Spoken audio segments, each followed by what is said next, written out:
Say when.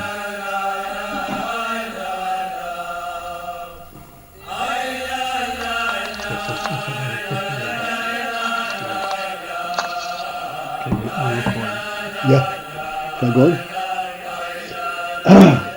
All right, we'll start again from the top of page Sadik Vov, Ois Mem Beis.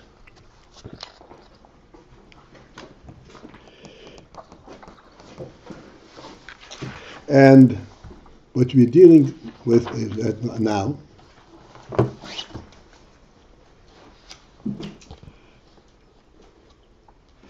it's an interesting, like a transitional realization. As we are going from chochmah into binah, and binah is, as we have pointed out, is a different world than chochmah. Chochmah is a concept coming from AYIN. Binah, on the other hand, is something which understands a circumstance. This understanding of a circumstance is not a circumstantial understanding. It's an interesting thing. It isn't that this circumstance it forces the inyan. There is truth to it. There is a truth to the principle of viewing the world in an intelligent manner. It's not just superimposed, this is real.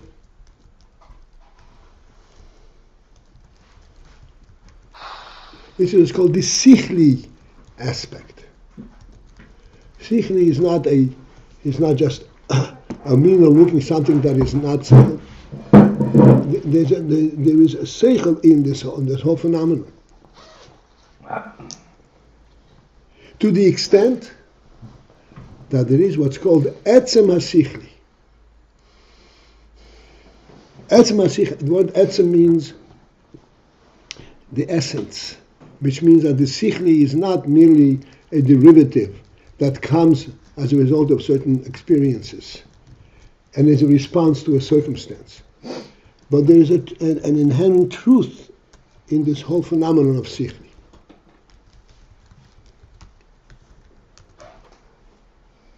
As we discussed this couple of days. Ultimately, when you talk about a truth so to speak, in an essential and an etzem level, etzem per se, in terms of binah and chochmah, etzem belongs to chochmah. Why does etzem belong to chochmah? Because etzem, by definition, comes in a very brief and in a clear, pointed manner.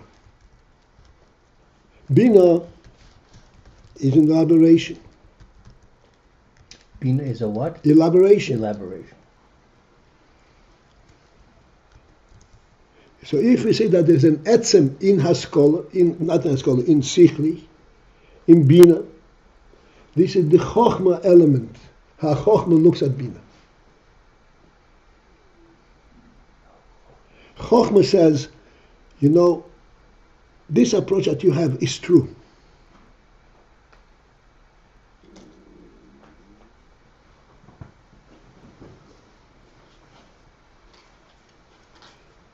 And therefore, we begin to, it's a complete transition, so to speak. Whereas up until this point, we thought that binah is merely elaboration on the nekudas haskola of seichel, of the chochmah. And elaboration is, by definition, is kind of circumstantial. You say no, that there is an etzem reality to it. One number? Yeah.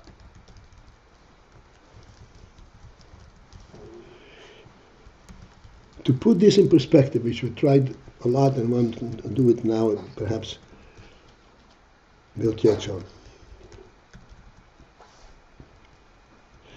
When God created the world, God did not create only chochmah. He did not create only an overview of the world.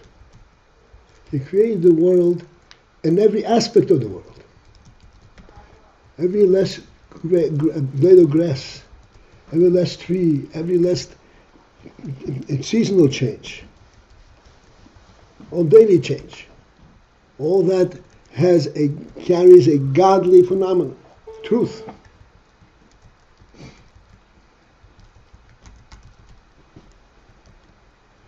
During the time of the Mabul, it says that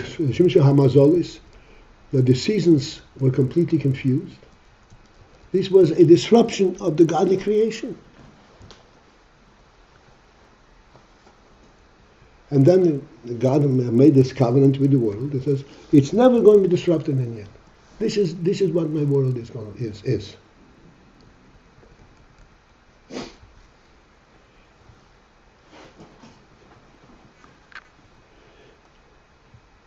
If we say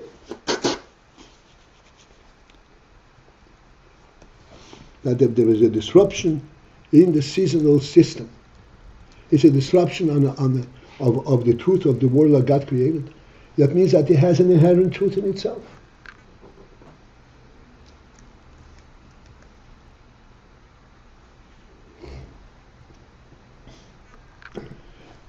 This is true in the world, and this is true in the Nefesh HaOdam. There is a Nekudas HaSkola, the Nekudas HaSkola, this is a chochmah. Chochmah, we said many times, represents the chayus, the life force of the neshama itself.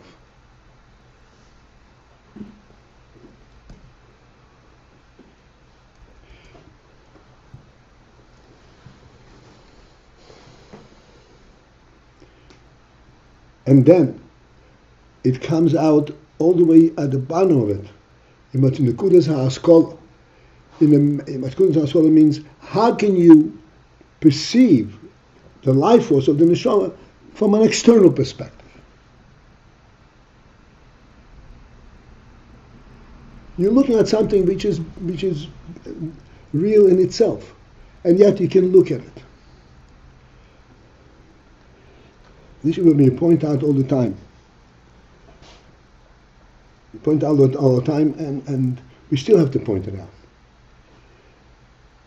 What we see is the most convincing experience to us that there is. We saw it.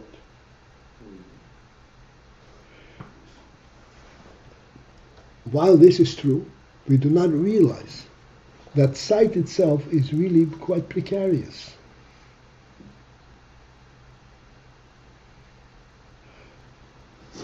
Why? What is the means to point this out? Since you can close your eyes and not see, how can this be a fundamental truth?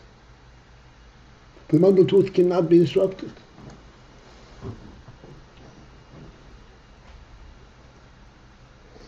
Which means that yes, you see, but you see only the chitzonius of it. You see the way it is being shown, the way this appears. This is not the real truth, because real truth cannot cease to be. I open my eyes, it's there, I close my eyes, that's not the real truth. Nonetheless, sight is a means to bring the real truth at this chitzoniistic level,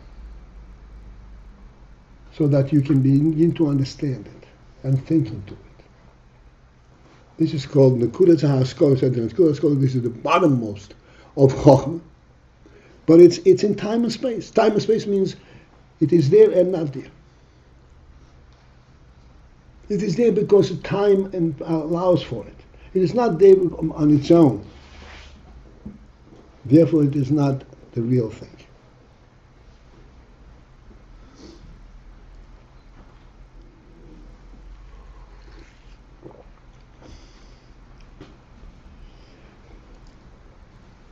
From this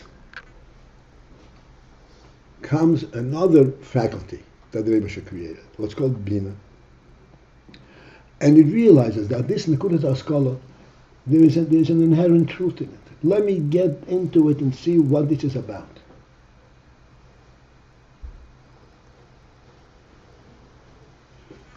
In other words, yes, indeed, the real thing is the Nekudas HaChochmah.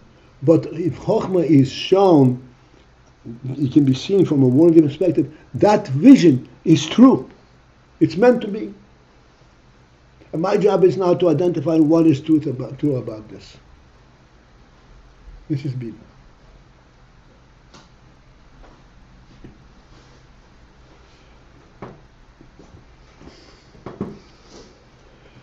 And ultimately, as this binah is developed, as the sichli, the understanding of it, the circumstantial understanding, is developed further and further, you come to realize, hey, this is not just the circumstantial, this carries a truth with it.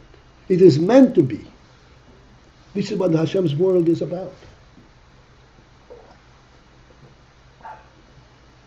As what happens more and more, you realize there's a truth to it? That's right.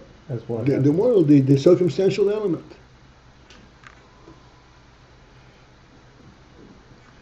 That which is time and space dependent. You realize there's a truth to it by virtue of what?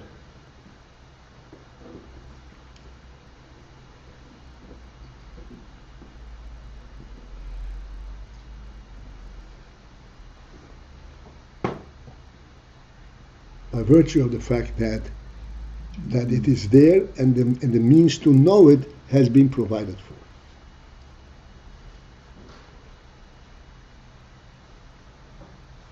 The means being Binah. Let me explain.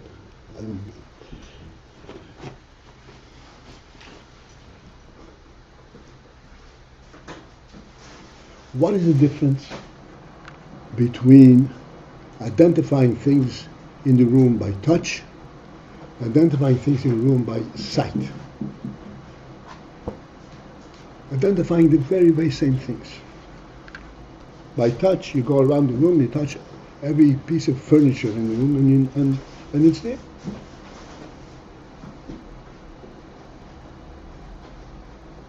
There's a fundamental difference between these two means of identification.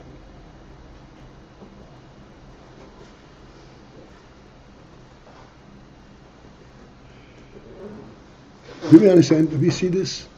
And there's a fundamental difference between these two. Hello?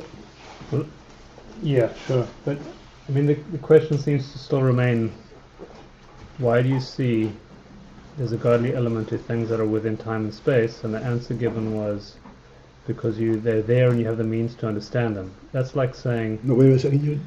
I came back a little bit. I ask a very simple question. Do we understand the difference between touch and sight? Yeah. Maybe not the way you're... Okay, one second. What is the difference? Your way of sight is in a blind way. You're still stuck on the sight, on the deflection. So enlighten me. What? Enlighten us. I'm trying the whole time. Open up your eyes. That's what I'm trying the whole time. Okay, let's go back. What is the difference?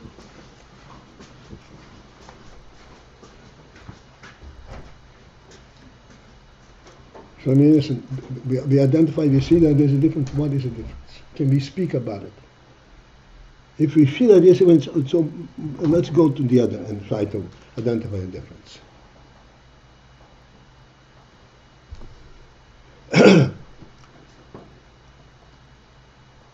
The difference is that if you know it by touch, it does not exist until it has an effect on you.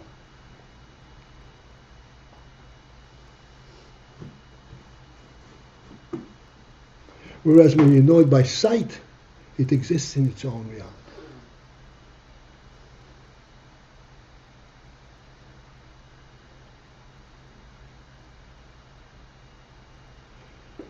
Hello? Hi.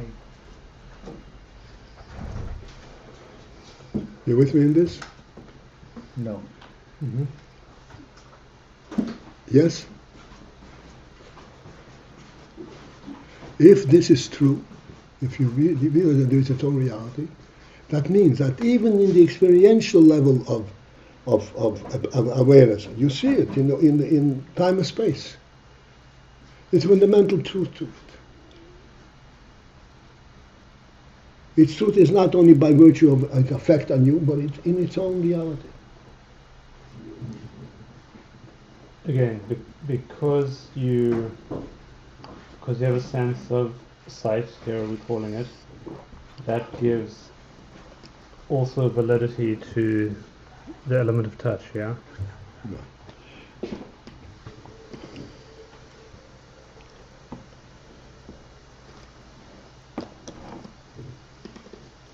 That's why I started from A.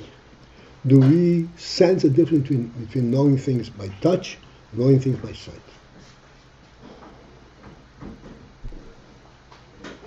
This principle is similar to Nekudas HaChochmah. Delve into this point and see what is the difference. You yourself identify, see there is a difference. What is the difference? This is where we talk about, you delve into it and you begin to break open this sealed box.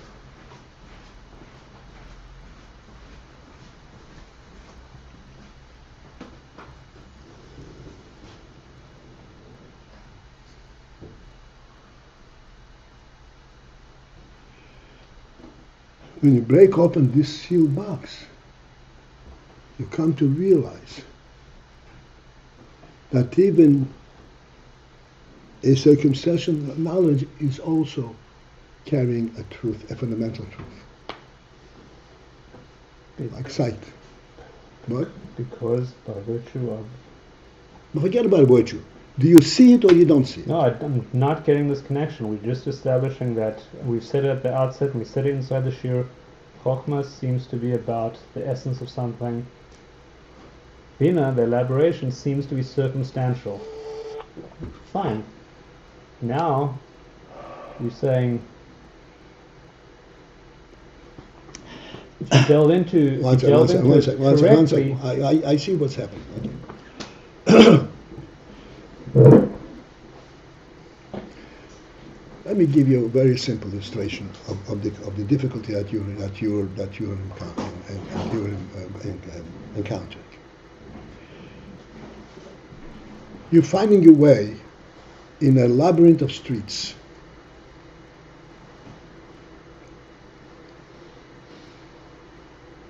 You make a right turn and a left turn, and sometimes the streets goes circular. And you find your way.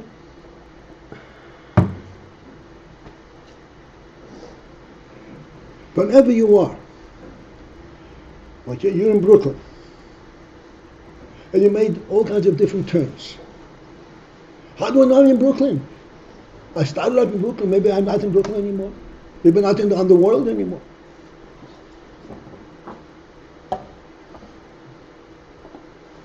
The only way I'll know and substantiate that I'm still in Brooklyn or in the underworld, because I can trace back my steps and see all the turns, how they connect me to the original point.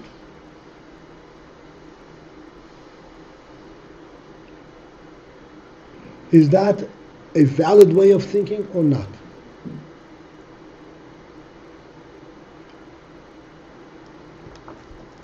Do we understand the error in this way of thinking? What other way is there? What other way is available? Okay.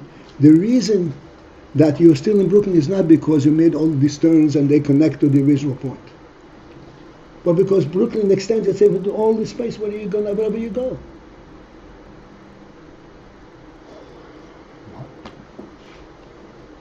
What? Maybe you're in Queens. Not... Earth, the world. Oh, okay. Fine. So yes, you're somewhere in the world. You're somewhere in the world. And it's not based on because I started in the world and I can trace back my steps, so therefore I know I'm still in the world.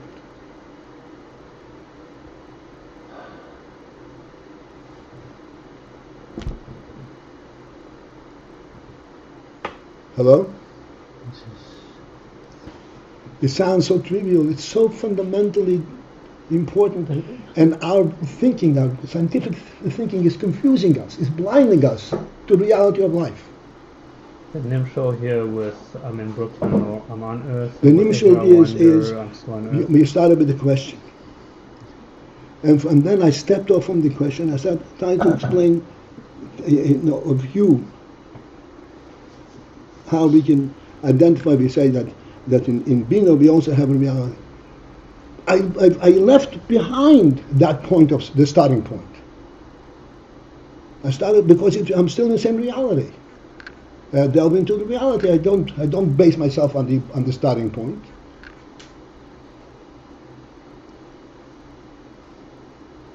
What happened in your thinking is you got lost. I don't see the connection to the starting point. Okay. Nobody thinks I'm this just, way. I'm just, Nobody functions this way. What? I'm just trying to identify something we said inside the shear and how it's been addressed, and I'm not really getting Okay. a sense of All how. right. Okay. So let's step back. I'm beginning to realize to what extent we had the effect of this. Okay. Do you understand the point that I just now made? What point was that? That if you are moving along in the world, you are in the world not by virtue of the fact that you can connect back to the point to the starting point. Who would have a Habermas? Well, let me alone.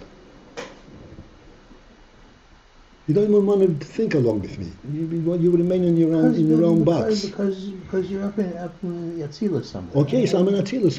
If you want to come with me, you have to come in Atzilus. Well, I'm trying to find. No, my I'm not way in here. Atzilus. You're under the ground. That's for sure. No, I'm not under the ground. You're under the ground. The Rebbe created the world. He created an earth and a sky and a heaven. The earth is where everything is happening. What's the point of the sky? The very first point it says he created Shomayim and then Oretz.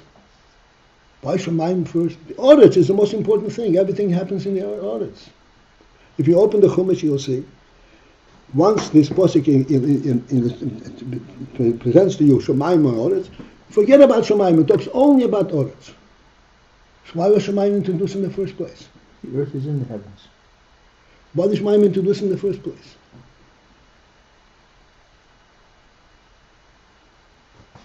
Hello? Shemiyason.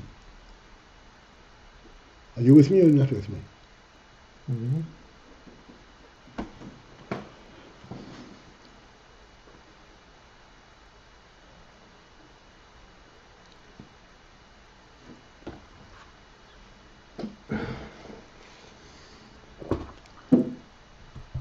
Are you with me or are you not with me? I'm here. I'm wondering where. Where you go? What? I'm here. What? You're wondering, forget about where you're going, forget the starting point. I'm asking you a very simple question. Get into the question itself. The Pasuk says, what is the point of Shomayim when everything that's happening is in the Oretz?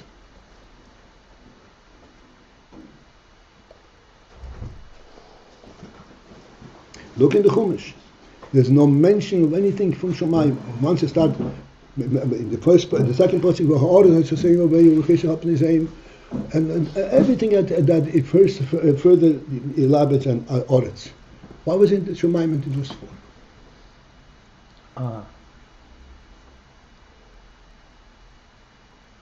There's a Shemayim. There's a Mila.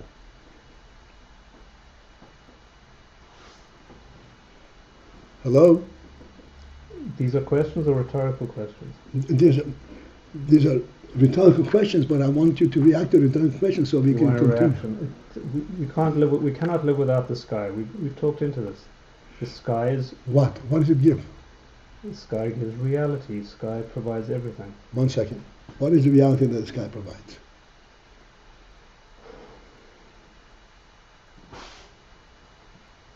Takes you out of the prison of the world. It puts you in a setting sky of provides. infinity. It The gives sky you provides for that you. there's more. The Gives you sky. everything. Well, that's something else. We're talking about from Earth perspective. The sky provides for your awareness that no matter where on Earth you'll go, you're still under the same sky.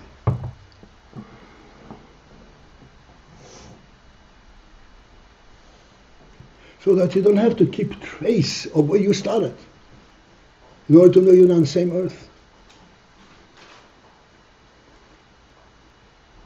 And if there was... Just 1 second. 1 second. You know? This is a very fundamental element in learning Bichlal and Chassidus in particular. This is why we might jump from one thing to another and you get confused. How do I trace back? We don't have to trace back. We are under the same sky.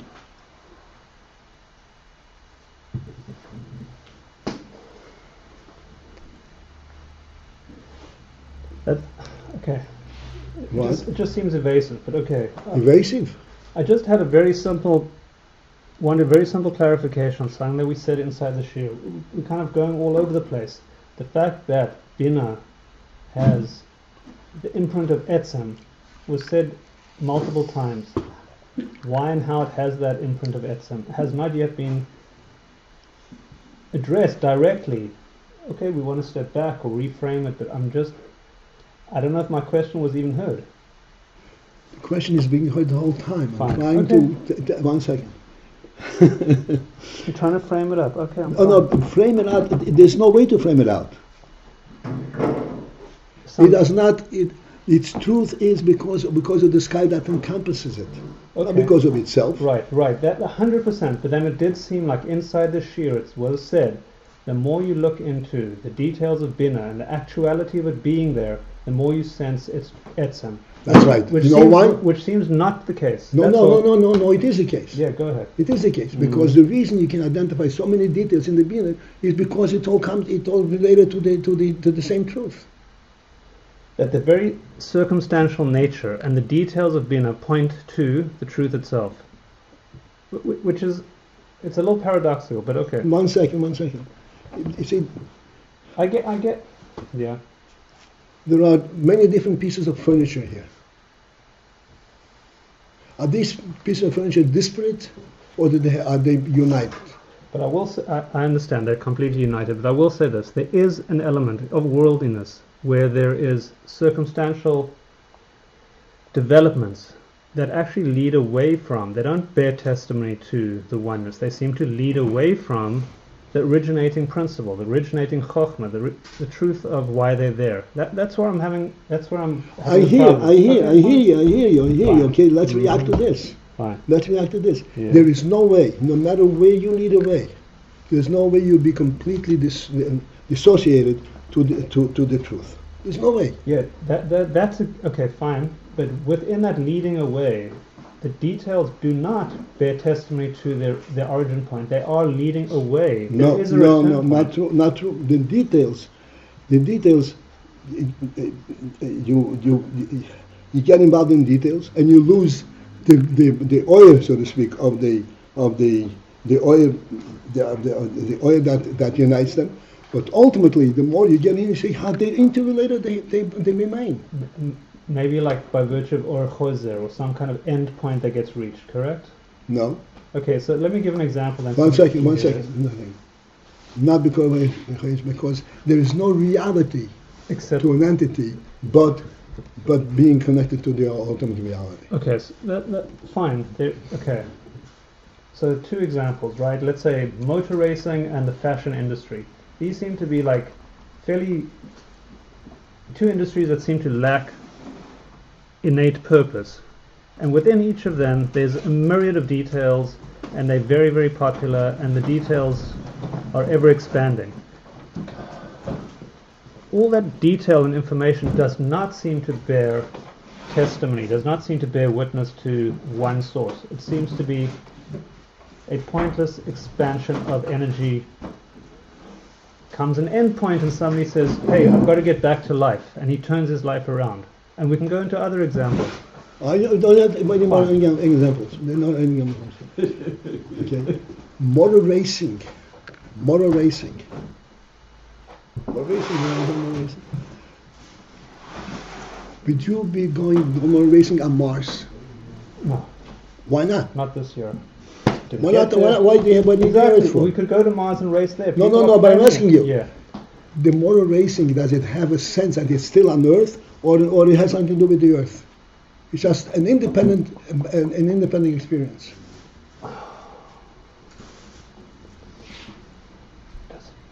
I'm using your example. Is it on Earth or is it? What? What? It's inherent, it's inevitable that you connect to the reality, that you're part of the reality. It's inevitable. Motor racing would lose its value if it's transported to Mars.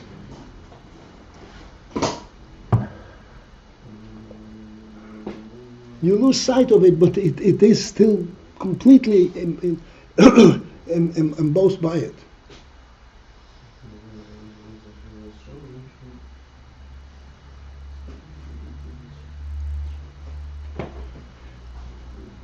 This is so significant, so important, because this is what's holding us from getting into what we're learning. Right, so this last point here is that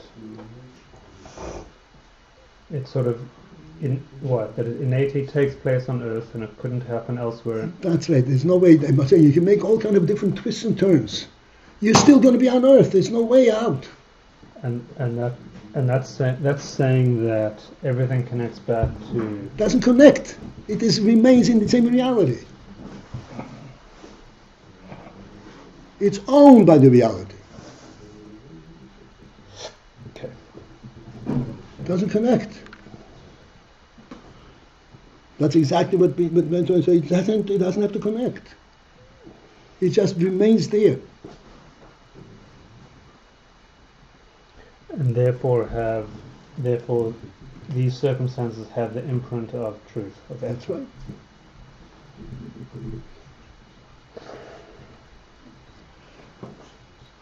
You have a dining room and a living room and a bedroom and a kitchen, all in the same house.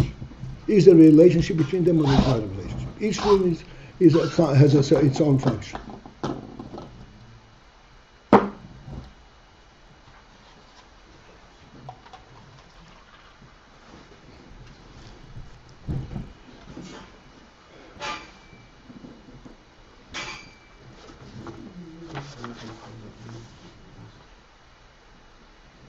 This we've been struggling with until finally we brought it to a head.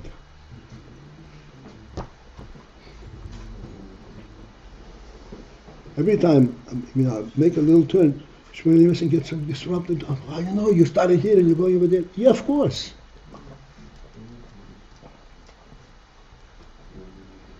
I'm not bound to my beginning starting point. I'm still in the same reality. I'm explaining it the way what's pertinent to realize here.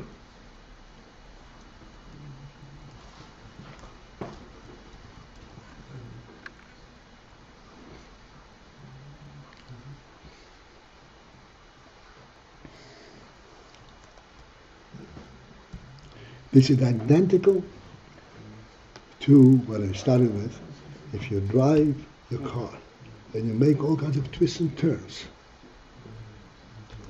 you are in the same earth, in the same land, in the same city, whatever city or land, not because you can trace it back to the starting point,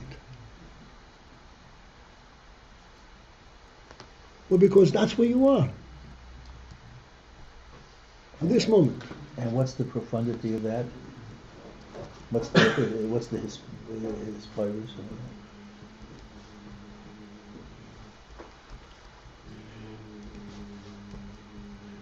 The profundity is to understand how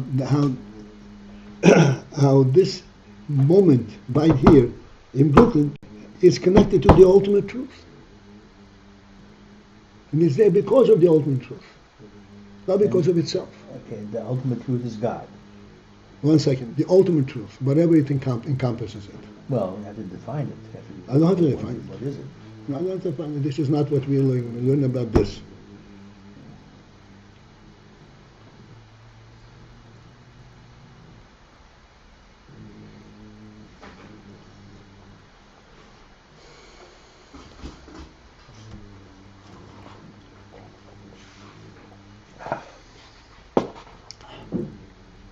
This has been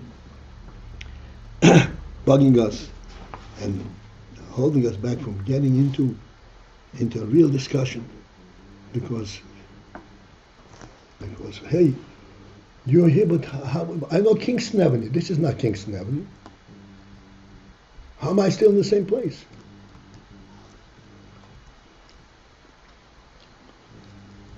You're confusing me.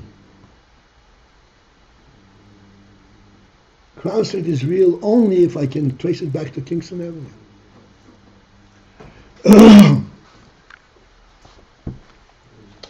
Okay.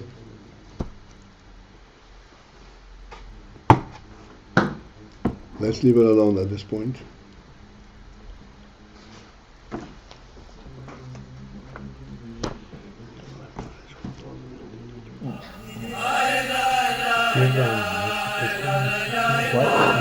What?